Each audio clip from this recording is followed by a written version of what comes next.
Hi, everyone. Welcome to Second Wind Women. I'm here today with Larkin Sanders of the Clever Clarinetist in Kansas City, Missouri. She owns her own music studio. She's a performing clarinetist. She is a founding member of the Taneycomo Festival Orchestra and appears as a soloist across the United States. She earned her doctorate degree of music in clarinet performance from Florida State University, and she holds a master's degree in clarinet performance from Michigan State University. She also scuba dives and does sewing and found object art. Welcome. That's such a cool you. Thank you. Thanks for having me. Yeah, of course. So it looks like you really focused on clarinet most of your life. So when did you decide to go down like that's kind of unusual to go down the academic route as a musician? When and what inspired you to do that? So it's actually very normal if you're in the classical genre. It's very abnormal if you are outside of classical music. Basically, like, you don't stand a chance if you don't go into academia as a classical musician. So I started playing violin when I was 2. My dad is a professional musician. I took lessons on violin until I was 14. My school didn't have a band program, so I played clarinet and band, and that instrument was more compatible with me. So I started that when I was 11. And I realized that, I was more compatible with the clarinet, and it really, like, my ability really soared really quickly on that instrument. And I always knew I wanted to be a professional musician. It was just a matter of which route was I going to take. So the clarinet ended up being my primary instrument all through school. I sang too, because I'm from Yeah. Branson. It's hard to sing and clarinet at the same time. Yeah, but singing helps your clarinet playing. Really? Yes, singing helps. If you're, again, any kind of musician, singing helps your musicianship in general. Like, we're all required to do a certain amount of singing in school, whether it's just for music theory purposes, or some universities require that you do take some certain amount of, like, voice lessons or choir participation throughout your degree program. Probably So, your ear, right? yes. Cool. So what you said your dad was a musician. What kind of instrument did he play? He was a professional drummer. I guess he's a professional drummer again, but his classical studies were all in cello. Oh, Um, wow. yeah. So, but his living was made primarily through, or his whatever income came to him through drum performance. I was born in New York because he was getting a master's in music composition from the University of or State SUNY Stony Brook, State University of New York, Stony Brook, and he was also playing in the city quite a bit, like on Broadway. That was his, like, main thing. But my parents are both very Southern, and my mother kind of made an ultimatum because she didn't never really assimilated to New York culture, and I had a baby brother at that point, and she was like, "I'm going. I hope you'll come with us." And he did. And So, to Branson? yeah, there was a pit stop in Fayetteville for a minute, but yeah, I've never heard of Fayetteville. yeah. Wow. And what was it like? I wanted to ask you about that. Like, Branson is one of the more performative places you could live, right? In middle America. I mean, Depends I on what guess not if you're doing genre. classical, it doesn't. Right. Exactly. Yeah. It depends on what you're doing. And Branson is kind of a weird niche of music. I never saw myself there. It was, and it, like, it's not a matter of seeing, actually. Like, it was never going to happen for what I do. And also, culturally, it doesn't make sense for me to try to make a life in Branson. But that's part of the reason why I started the Taneycomo Festival Orchestra, was so that I would have opportunities for not just for myself, but for my friends and colleagues that I love and appreciate to perform in my hometown. Yeah. Tell me a little bit more about the Taneycomo Festival. Sure. So I started the Taneycomo Festival Orchestra when I was working on a master's degree at Michigan State. I had just attended a friend's music festival that she started, and she had invited me as, like, the only clarinet player and as the resident composer for the festival. Again, I'm, like, I don't know, 22 years old at this point, so it was a big deal for Hmm. me. And I saw how it worked in her hometown, and I said, "Well, my hometown has got a little bit more going on." And so I called my mom, and she was down to help me out with it. So I basically learned how to, like, create a nonprofit organization in Missouri and how to do all that, like, legal paperwork. I filed all my 501(c)(3) paperwork myself and all that stuff. which is So, fun. like, how did you do all this? I mean, you're performing, you're teaching, you have a retail shop, you're helping, you have this like music festival. Like, how do you? Now I'm very organized. At this time, I was just a student, and the only business I had going was TFO. Clever Clarinetist came much later, probably in like the ninth or 10th year of TFO. The TFO is going to be 15 this year, which is kind of Wow. crazy. Wow. And where do you guys hold your? I mean, do you have like a weekend or something? And where physically do you do that? So it's 2 weeks in Branson, Missouri. If you want to Okay. find all the details, everything is pretty transparent laid out on our website, Taneycomo Festival Orchestra.org.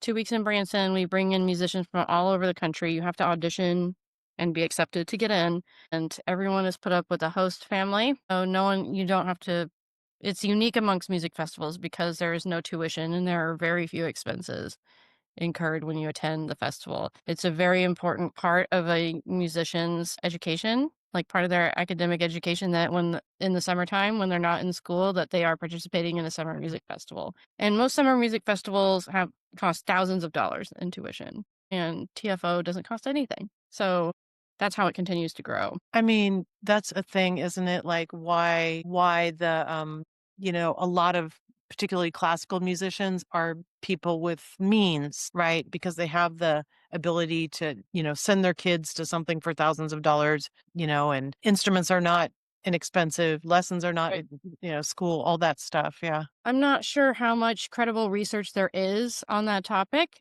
of classical musicians coming from a certain like income bracket or socioeconomic bracket. I've definitely worked with my fair share of colleagues who did not come from such a background who are making it work for themselves. That's Um, fantastic. I mean, I come from a very supportive and musical family, so I'm privileged in that way, but I can't speak to any real evidence about it. Right, right. Mhm. So when did you transition into like saying I'm going to become a full-on entrepreneur and start my own retail shop in addition Sure. to lessons and performance and So after I started TFO, the first season happened right after I graduated from Michigan State and was transitioning to Florida State for my doctorate. I was just living at home in Branson for that summer. And at FSU, they have not only like it's a massive music school, and I was going there to study clarinet specifically, but they also had all these like specialty programs for graduate students, especially for doctoral students. It basically was like half a master's worth of credits, and you got like an extra piece of paper when you graduated. And everyone had to pick something. I mean, it wasn't required, but it was required. Like it was like you uh-huh. were expected to do something. So I picked arts administration as my specialty with the goal of enhancing my music festival and just Sure. making that better. I wasn't sure at the time if TFO would be substantial enough for it to be a full-time job or not, but I was gonna try. And so I was able to take courses in things like fundraising and grant writing, and like the fundraising class like totally changed my perspective on how to view taking money from other people in general. Like How not to so? How so? think of for okay, so for example, the first year I spent fundraising for TFO, I basically had a letter that I wrote and like a little brochure that I designed, and I was going around to local businesses in Branson and talking to managers and talking about why they should support the TFO, but also being very like, "This is our first year and we have no money, please help." Give us $50. Yes, and, Yeah. like, basically, like, pooping my pants as I'm, like, driving around Branson about it, like, my stomach was literally so upset the whole time, and the first day of fundraising class, the teacher said, "You're stewards of philanthropy." Right, people have something to give, and they want to support quality causes, but they need help and guidance in doing so, and you are here to help and guide them, and that just, like, blew my mind. I The was like janitor, you're the concierge. right. Yeah. Exactly. You're not Robin Hood even. You're not, like, trying to take money from them. Like, you are helping them better their community and the world around them through what you're doing, especially in a nonprofit situation. Honestly, I think in any art situation, you're helping people make the community better. So, I mean, and that helped me when I decided to start Clever Clarinetist as well. Like, that's my general mindset about, like, selling things from to people to like helping them make good choices, helping them spend their money in a way that like benefits their life. But At the end of my doctoral degree, I started working for a company called little company called D'Addario. It's actually one of the larger Yeah, I've heard manufacturers. of that. Yeah. They're famous for strings. It's an old Italian family that immigrated to New York like a couple hundred years ago, and they made guitar strings forever. And they also make, Yeah, I um, buy their strings, that's why I know. there you Sounds so go. familiar. Yeah. And they do Yeah. orchestra strings. And then they also bought this reed making company called Rico out in California and have turned it into this like super pro, wonderful reed and mouthpiece. I don't know, portion of their company. And they were experimenting at the time with soft marketing. So they were trying to get a representative in each state that would basically go to schools and trade shows and universities and like different things. It just rep the brand basically. Right. But their goal first was education, like do something educational and then use the products to like Sounds smart to me. it's so smart. I mean, at the end of that first year, they said their sales increased by 90%. Just, yeah, which is massive. I thought you were gonna say like 20%. No, 90%. Wow. Right. Which like further reinforces everything I do that like as long as I'm up it seems like the gratification is long, not short and immediate when you're using like an educational approach in a business like this. But it works. And in my opinion, for something like this is the only way to do it. So I worked for D'Addario as a Woodwind Method clinician for 5 years, I Mhm. think. And I also in that time moved to Kansas City. Like I did it for a year in Florida. Um, and I felt like my future in Florida was really bleak after graduating, so I decided to move back to Kansas City where I had people, an airport, and mentorship. Those were like my three things. And within about a year, I started working full time as the marketing director and community engagement director for the Friends of Chamber Music, which is like an upscale chamber music series here in town. And but the boss and I clashed after about I don't know, 8 months of my employment, and I just felt, like, totally paralyzed, like, I couldn't do anything because I thought she found me wholly incompetent and, like, Yeah. didn't like anything I was doing. So it forced me to really, like, take a hard look at what I was doing. Also, there was no clarinet playing in that job, and I didn't like that. Apparently, my soul didn't like that. Uh-huh. Um, I had taking my clarinet to the office and hiding it in the basement and, like, going to the bathroom to, like, go downstairs and play my scales. Something out of a sad movie. Right. Exactly. So, like, what are we doing here? But, like, playing in the community band wasn't, like, enough for me. You know, doing volunteer music wasn't satisfying my musical itch. Because you wanna, like, keep growing and developing and play with people that are at your level. Right. Yeah. Yeah. And, man, I just felt lousy all the time.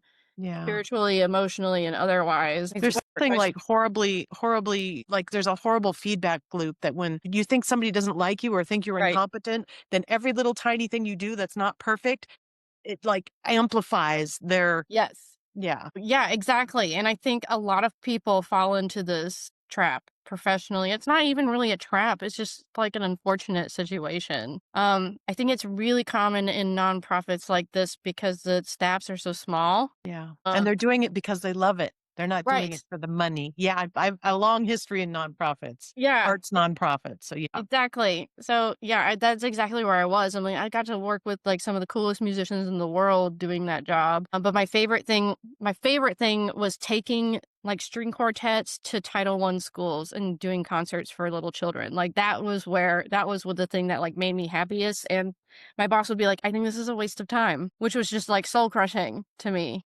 So I'm Wow. like, what's the point then? Like, I know you're upset because their parents aren't going and buying concert tickets, but what you're not thinking about is that educational component, right? Like, these kids are gonna wanna come to concerts later. Right, Like, right. that's the point, not to get their You parents to can come now. light something up in them, right? Yes, like, get them to join orchestra later or what like, that's what it's about, not about ugh, buying tickets today. Anyway, I digress. I was just really struggling in that job and I thought about what did I like doing? And I knew that clarinet had to be a bigger part of my life than it was. And I was still working at D'Addario and I loved that job. Like every time I had a D'Addario event, it was like the highlight of my week, month, year. It Like, was okay. educationally based, you're saying? Yeah, Yeah. educationally and there's that retail component too, of like repping. a brand that I like believed in. So and I got this idea of like maybe you should do your own retail thing. So at that point, I did have endorsements from basically every piece of my clarinet. So, like the instrument maker, I had an artist status with Selmer Paris. I also had an artist endorsement with Selmer Paris. I had it through D'Addario, my mouthpiece and reeds. I had it through my ligature with Silverstein, and my barrel with Brian Corbin. And I was a proponent of this kind of newfangled tool called a reed geek. And anyway, I was friends with the Selmer representative in Kansas City. I met with her and I said, I kind of want to start like a professional woodwind store. And she's like, that's great, but do you actually play any other woodwinds? And I was like, I play the recorder. And she said that I don't know about that. Yeah, I understand that. She's like, I think you're onto something, but I think you should start just with what you know. Just start with like Selmer clarinets, your D'Addario stuff, get some reed geeks, do the barrel, like get something from these people that like believe in you and that you believe in their stuff. And so I did, and I started with like everything on consignment, and was only doing those brands, and it just kind of came together really well.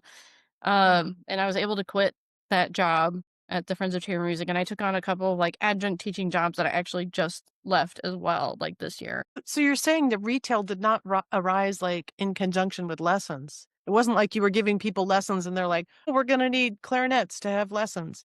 Yeah, I mean, yeah, not really. I mean, that was definitely like a reason because I had a couple of I worked at even at like a bigger store in town for a couple months, and I was really miserable, mostly because I was just dealing with like ugly parents who didn't see the value in like renting a clarinet and having to buy reeds regularly for their student. And I do remember like kind of losing my patience with one time. And a friend who still works for that company will say, like, that woman still comes in and like looks for you. They're like, "Can't you just repair the crack in the reed?" Yeah, Yeah. like, no. I said something like that must have struck fear into her heart, which was, do you want your child to enjoy this or not? Um, Damn good question. right? Like, Yeah. do you want your kid to actually enjoy and thrive in band or just not like it? And I didn't mean it to be like a scarring question. It was just the honest question on my mind at the time. But so I had those experiences, but I also had an experience with another larger music store where one of my students was ready to buy a professional clarinet and they just like couldn't get it together. It took them months to get this specific clarinet ordered. And I realized that when I decided to start Clever Clarinetist, that one of the advantages I had was that I would only do professional things. So most music stores, especially things that operate on like a franchise basis, are working in volume or like profiting in volume of like renting instruments to kids. Mhm. So those margins become massive, and the margins on a professional clarinet, for example, just like can't really compete. And they can Yeah. be a like financial burden. You buy one and it just like sits around because it's not really what you do. And also it's like Yeah. it's a big investment for the customer too. And if you don't have like a competent person on staff to help them make that decision, it can They're be gonna go with the cheap one because they don't right. know that. Yeah. It's gonna be a bad experience for everyone, and, like, it's never gonna work out. So, yeah, that was part of it, for sure, but I think if I'm being honest about it, the thing that up front that got me to move over there was, like, my own personal gratification, I guess, and, like, wanting to get out of that environment, but also seeing, like, from working at D'Addario that, like, educating people, stewarding their purchases and helping them make good decisions and things that help their musical life, help everything, makes the whole experience worthwhile. Yeah. So what would you say is like the most challenging part of either, your retail or of all the things that you're currently doing? What would you say is like the most challenging? Yeah, I mean, for me, like managing growth and growing pains is really challenging because I still like am doing all the business stuff from like a point of intuition and learning on the job. And my Mhm. expertise comes from like playing the actual instruments and music. Right.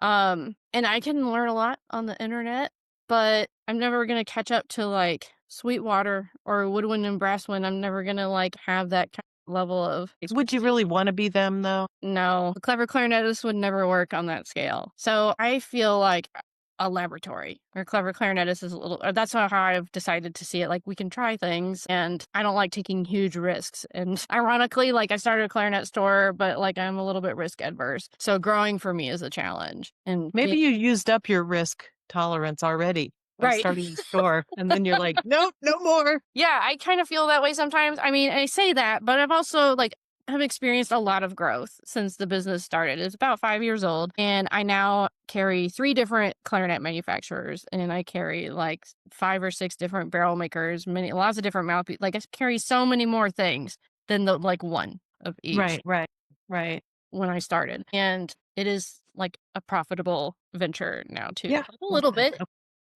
5 years, it would have to be a profitable venture. You would have given up by now, Right. right? Exactly.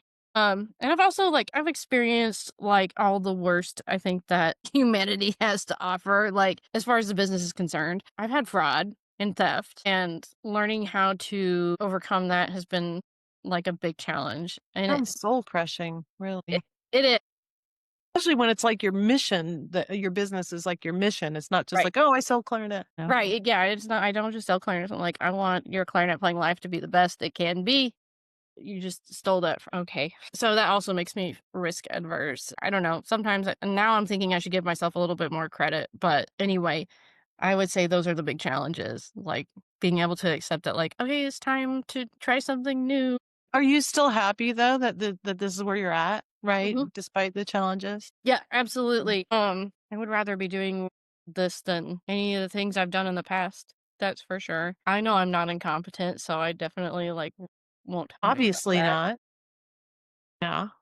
I have a lot of supportive people in my life. My partner is an engineer with an entrepreneurial spirit as well, and my parents are really supportive. And like when I have days where I get to sell a clarinet to someone, it's like the best. Awesome. Yeah, So everyone. what would you say to somebody who's like, I want to do this thing that I think might work and it's really what I'm passionate about, but what would you say to that person? Like, would you say go for it? Would you say make a solid plan and then go for it? Or would you say, like totally, like get an investor? Or what would you say to somebody who wanted to make a leap like that? I mean, it's not a huge leap for you because you Right. have this huge background and right. But what would you say? I would say go get on the internet.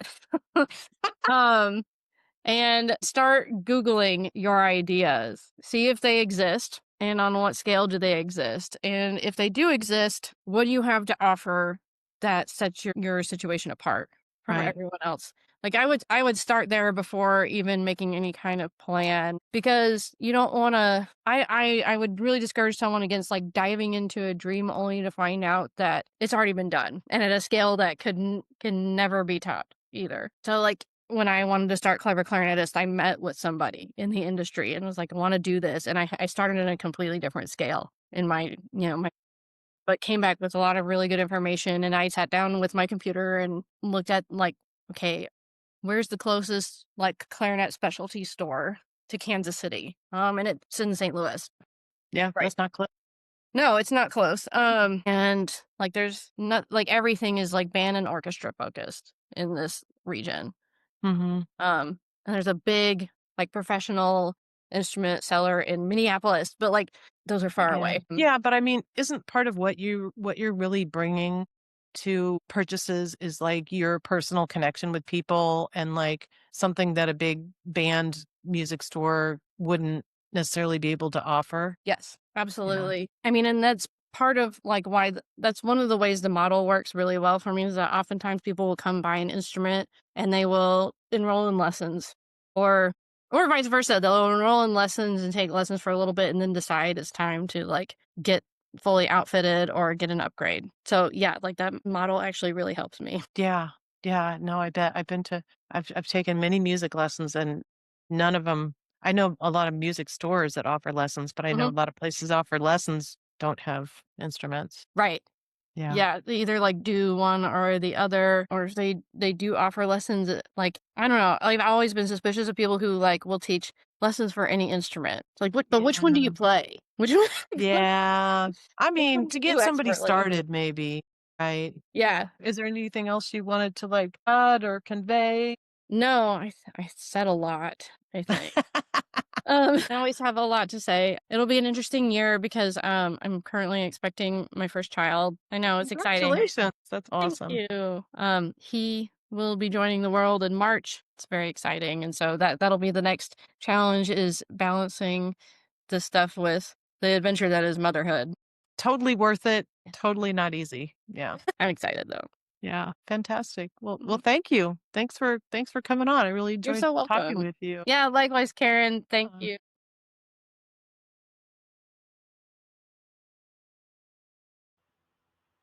Hey, I just want to thank you so much for joining us. And I hope you really enjoyed that interview. If you want to learn more about how we support women in their second wind, check us out at secondwindwomen.com. Let's hope that your second wind pushes you even farther than you had imagined. Thanks.